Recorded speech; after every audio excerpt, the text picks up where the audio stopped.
right, as you can see in the background, I've got the majority of the poles left. I've got 4 sections left to install.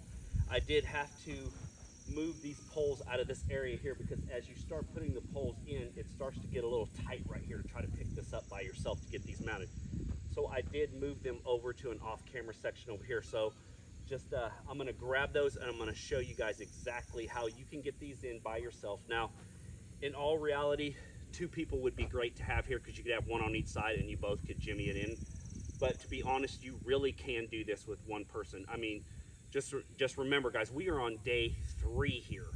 So look what we've got done in 3 days. We got the landscaping fabric put in and squared up. We got all the posts squared up and leveled and plumbed.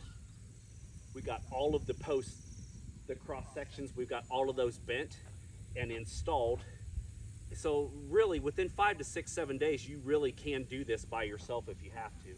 Now, in all reality, like I said, 2 people or 3 people would be great. You would get this done probably twice as fast, but you can do this by yourself. So I'm gonna grab these poles off camera and then you can watch me install these. All right. Now, as you can see, this is gonna be a little tight here. So what I like to do, I like to start with the swedged in first. So I'm just gonna drag this and I'm gonna stand this straight up and then I'm gonna grab the swedged in here. These do not weigh a lot. These poles are very lightweight. As you can see, I can maneuver this by myself. And like I said, there is only just me here. So once again, you've got your 9-inch marks on both ends of this that you did when you bent these poles. So these are gonna help you position these 9 inches in the ground, which will put you anywhere from 10.5 to 11 inches, depending on how high, how proud you are of that line. So you just pick up this end. I like to just put this down. I like to get this wedged in just installed to help me hold this, and then I will come to the other side here. Hopefully you guys can see this. And I will pick this end up and lightly bend it and install this to the mark, which is right there. Just get it close. We're not bolting this down yet. We just want to make sure it doesn't fall down.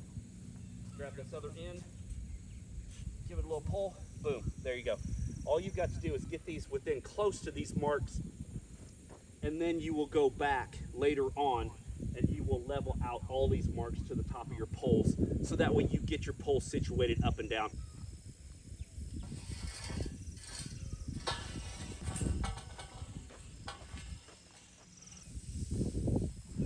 Side, you can see this mark right here. We want this to kind of be just a tad bit proud of that. Boom, see how that's right there? That's good enough. Everything's pretty easy here, guys. Nothing's really rocket science at this point. So what we are going to do now that we got all these hoops up, I'm going to stand back, take a water break here for a little bit and check out my work, and then I'm going to get ready for the next section. All right, welcome back, guys. We are now getting ready to permanently attach these hoops to these ground posts. I started on the back side already. I just kind of wanted to bring you in and show you exactly what I'm doing here. Now, you guys do remember that these hoops, we have 9-inch marks at the end. That's exactly where I want to put my first hoop. I've got the magic marker lines right there. So what we are going to do is we are going to run 2.5-inch carriage bolts through both sections of pipe. It's going to have a washer and a lock washer and a nut on the back side. So all that I have done is, like I said, I know that mark is now right here to the top of this post, and I have literally 9 inches of pipe shoved into this ground post here. I guess it's kind of, there's really nothing in the directions, but I guess it's kind of up to you where in this pole that you want to set this at. What I generally do as a rule of thumb, I go down about 2 inches down from the top of my pipe here, and then I run my bolt through. Now this is a time to be thinking about what you're doing. Let me grab a bolt. Okay, this is a standard 2.5-inch carriage bolt that you guys can see. It's nothing special, just your standard everyday, hope you can see that, 2.5-inch carriage bolt. So I get my carriage bolts online because it's a lot cheaper to buy it online and have it shipped here than it is to actually buy it locally. These things are pretty expensive when you buy them locally, and they're almost pennies on the dollar if you buy them by certain numbers or certain poundage.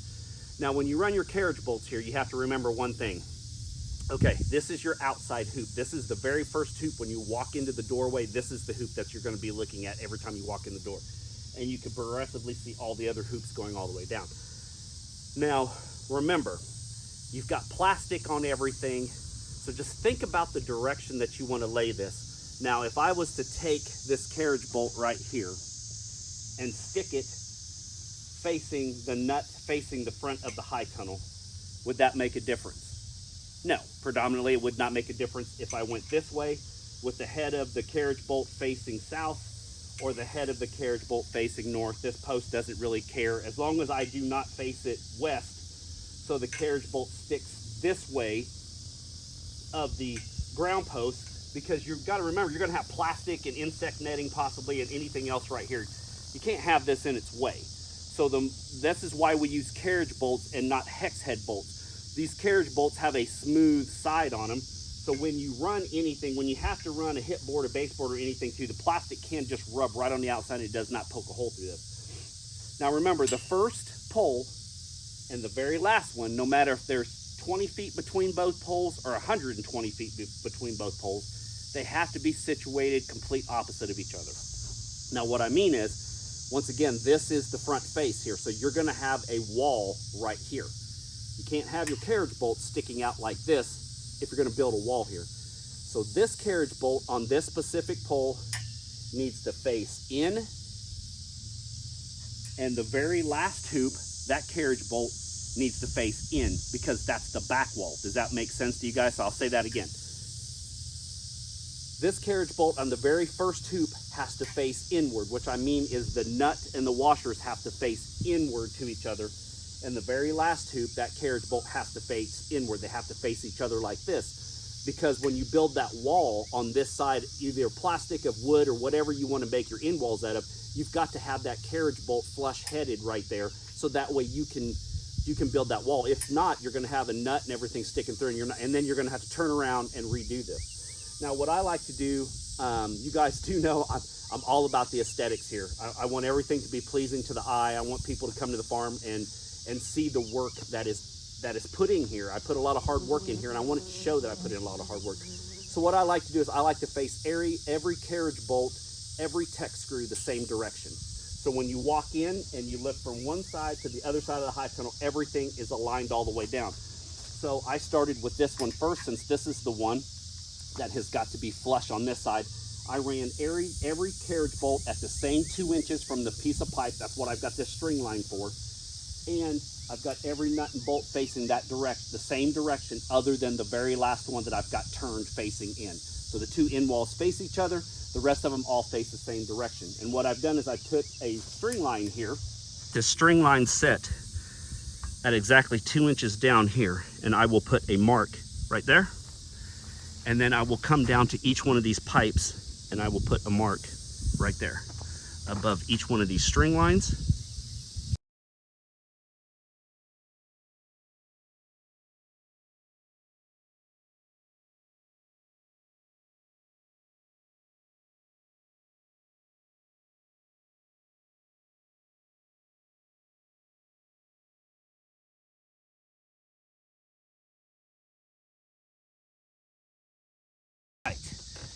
We now got everything bolted together, got the structure set up. Now it is time for us to get this thing totally squared out. One of the ways we can do that is with hip boards and baseboards, but before I like to do a hip board and baseboard, I like to do the center purlin first. Now, you may ask me what the center purlin is. Most of the high tunnels will either come with 1, 2, or 3 center purlins. The center purlin will actually be a section of top rail fencing that is held together with cross connectors. And then what you do is you'll have your top rail, which we have been working with. You have your 2 pieces of top rail there, and you will, it's got a little burr on it, there you go. You'll screw those together. You'll put your tech screw, always when you look up, you want to see the tech screw, so the tech screw is always facing down. And then you put your cross connector on there, and that is what holds your purlin bracket to the hoops you already have. So you've got the 2 cross connector straps, and then you've got 2 galvanized bolts with 2 galvanized nuts here, and you've got your piping. So just imagine that this is in our case, a 52-foot stick of center purlin that you're trying to connect to your hoops are going like this, okay? So you've got these two brackets here. So what you'll do is you'll loosely take the nuts and bolts off of here, right? You will run one like this, and run one just like this. See how we've done that? So we cradle. This is your hoop, is actually your hoop, and then this will be your center bracket. So just like this, can you guys see that? And then you will run the bolts and the nuts generally in one direction, so everything matches. Always the one direction, always making it match. As you see, I've got the 10-foot ladder out right now so I can reach the top of this. And then I've got my stuff laid out here on the ground to where I can get to it. Also, I want to show you a cool thing. You can take any piece of scrap lumber as long as it is longer than 4 feet. I like to make this at least 4.5 feet long, and then I'll go through and I will take a hole saw and I will cut just proud of the diameter of your purlin pipes. For instance, just pretend we are up on a ladder here. What this does is I can take this now and have this for every high tunnel is going to be the same because we have 4-foot spacing. So each one of these notches in the center is exactly 4-foot spacing. This is a good board here to be using, and you just put this in. See that? Look how it wants to just go home. See how it wants to go home? Everything wants to be this way because this is how you set it. You set the poles at 4 foot. See this? So now while you're up there on the ladder, you can set this on, and now these poles are set at 4 foot. So when you tighten up your purlin bracket, especially when you're by yourself, it's really good when you have a person on the ground. It kind of helps you push this a little bit. But this is that second person that you may not have at your disposal. Like with me, I'm doing this by myself today, so I don't have a second person to help me push these poles out to reach my 4 foot. Plus, then you got to take a tape measure and you got to try to measure 4 foot up there at the same time you're trying to tighten this. And we are going to put our board across here like this, and that is going to bring us, see, there we go. Now we're exactly 4 foot spacing here to actually put the brackets on. And we are going to put this top rail clamp on it. This is going to be clamped to the hoop. This is going to be clamped to the purlin. These are going to be bolted together. So that's going to give me a little bit of shimmy room that I can actually slide this in a little bit if I want to tighten the walls up a little bit, or if I made a mistake and cut it too short, I can always push more in there. And then what you can do at that point is you can drill a hole in this cap and put a tech screw in that, and that will hold everything together. You can put a tech screw in there, which is going to hold it to the end wall clamp there, and then that'll just keep everything nice and tight. And so then we got to determine which way we want all of our nuts and bolts heads to go. I want everything to point to the east over there, so when you walk in the tunnel, everything is facing that direction. It's just me. You can do whatever you want. It really doesn't matter. So we're going to put this in like this. I'm just going to hold it. You can actually stick a clamp in there if you want, but it's really not that much weight, especially if you're only doing one section at a time. See, I'm just hand tightening that right there. See, now it's already holding itself up.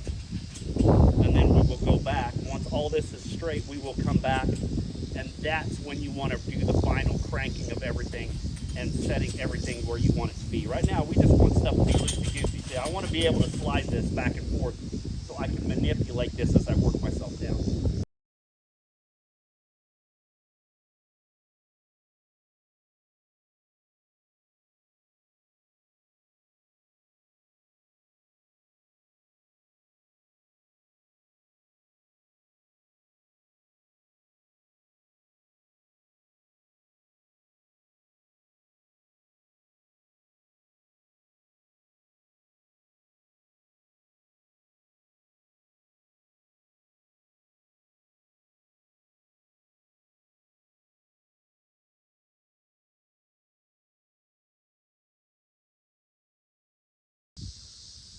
Yeah, so that's pretty much how easy it is, and if you kind of eyeball down, it gets a little squirrely down there, but you know, we'll fix that when we're down below.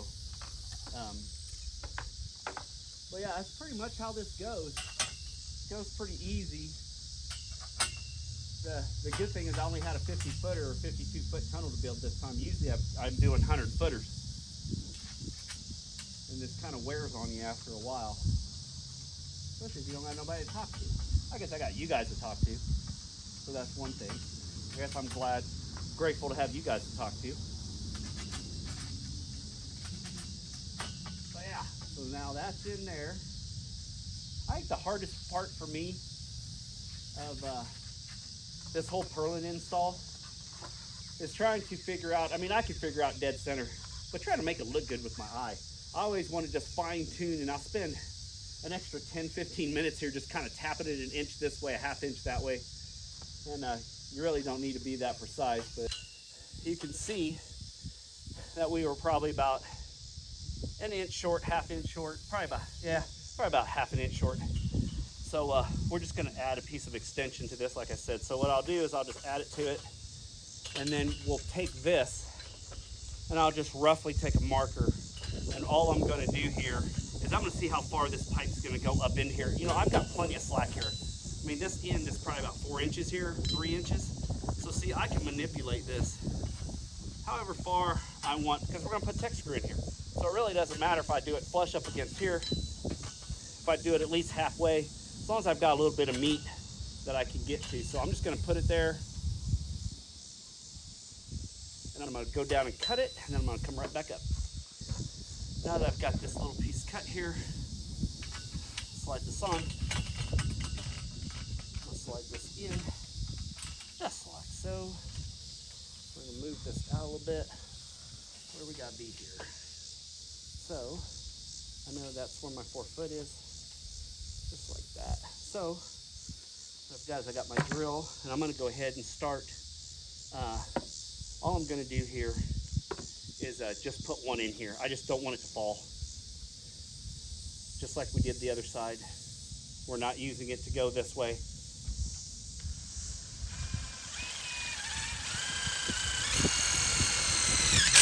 There we go. All I want to do is do this so that way I can still move this in and out here. And we are not, I'm not gonna drop this piece out and have to climb back up here and do it again. So now all we need to do now is we just need to go down this. We need to find center.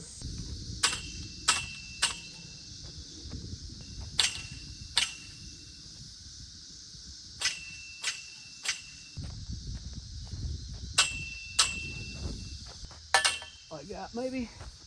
What's that look like? So what do you guys think? You think that looks okay? I think that looks okay. All right, well that looks pretty good. What do you think? Doesn't look too shabby, does it? It takes a little bit of tweaking, just kind of decides where you want it to go. And like I said, you could measure straight across, run another, you could find dead center, you could do all that. I make it easy and I just do it by line of sight. So what I'm gonna do now is, I'm just gonna go back and I'm gonna tighten each one of these cross connectors up, or purlin brackets, whatever you wanna call it. I'm gonna put tech screws in each one of those things to hold that pipe up so it doesn't fall down. And then the next thing we're gonna do is we're gonna have to jump to baseboards, hip boards, end walls. We've got all kinds of stuff left to do. So don't leave me just yet. Make sure you guys like the video, subscribe to the channel if you guys haven't already, and if you are subscribers, thank you very much. We appreciate every single one of you guys every week for watching our videos and supporting us. Once again, check us out at Facebook and Instagram at Summer Pick Farms. You guys know where to go. And yeah, I'm gonna finish work and then I'm gonna go get some dinner. I will see you guys later. Bye.